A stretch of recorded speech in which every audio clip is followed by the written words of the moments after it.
Èyí ni ètò Iri Owuro níbi tí a ti ń yiri ọ̀rọ̀ Ọlọ́run wò láti lè dàgbà sókè nínú ẹ̀mí àti fún ìtọ́ni bí a ti ń jáde lọ lójoojúmọ́. Ìwé Bíbélì Àjùmọ tí a tẹ̀ jáde láti ọwọ́ àjọ ìwé mímọ́ Scripture Union Nigeria ni à ń lò.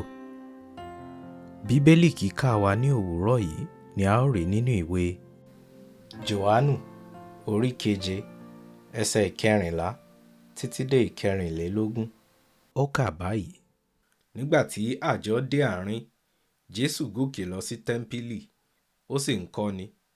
Ẹnu sì ya àwọn Júù, wọ́n wí pé, ọkùnrin yìí ti ṣe mọ ìwé nígbà tí kò kọ́ ẹ̀kọ́. Jésù dáhùn, ó sì wí pé, ẹ̀kọ́ mi kì í ṣe tèmi, bí kò ṣe ti ẹni tí ó rán mi.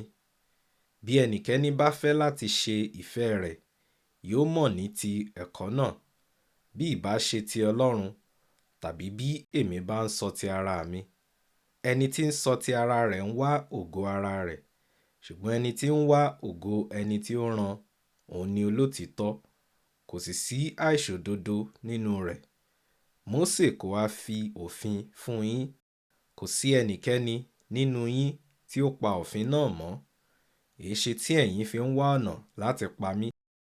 Ìjọ ènìyàn dáhùn, wọ́n sì wí pé, ìwọ ní ẹ̀mí èṣù, ta ni ń wá ọ̀nà láti pa ọ́? Jésù dáhùn, ó sì wí fún wọn pé, kìkì iṣẹ́ àmì kan ni mo ṣe, ẹnu sì ya gbogbo yín. Síbẹ̀, nítorí pé Mósè fi ìkọlà fún yín, kò tilẹ̀ kúkú wá láti ọ̀dọ̀ Mósè, bí kò ṣe láti ọ̀dọ̀ àwọn baba ńlá yín. Nítorí náà, ẹ sì ń kọ ènìyàn ní ilà ní ọjọ́ ìsinmi.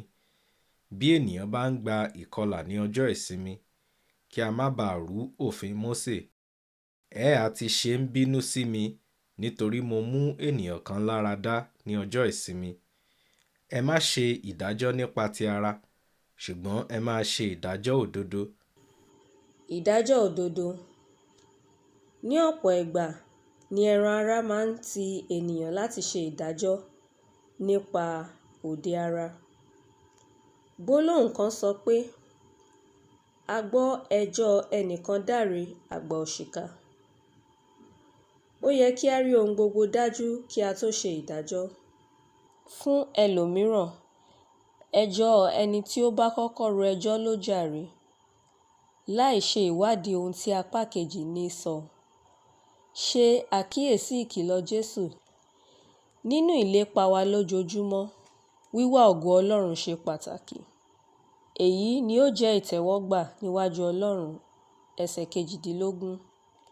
Ẹnikẹ́ni tí ó bá fẹ́ kí orúkọ Olúwa di gbígbéga, gbọ́dọ̀ pinnu láti máa ṣe ìdájọ́ láìsí fífi àyè gba èké. Ẹsẹ̀ 19 sọ nípa ìdìtẹ̀ láti pa Jésù.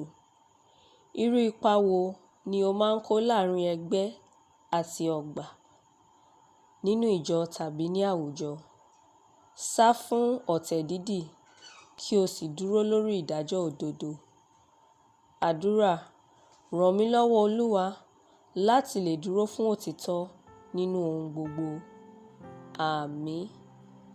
Àṣàyàn ẹsẹ̀ fún ọ̀sẹ̀ yìí, Fílípì 4 orí 13.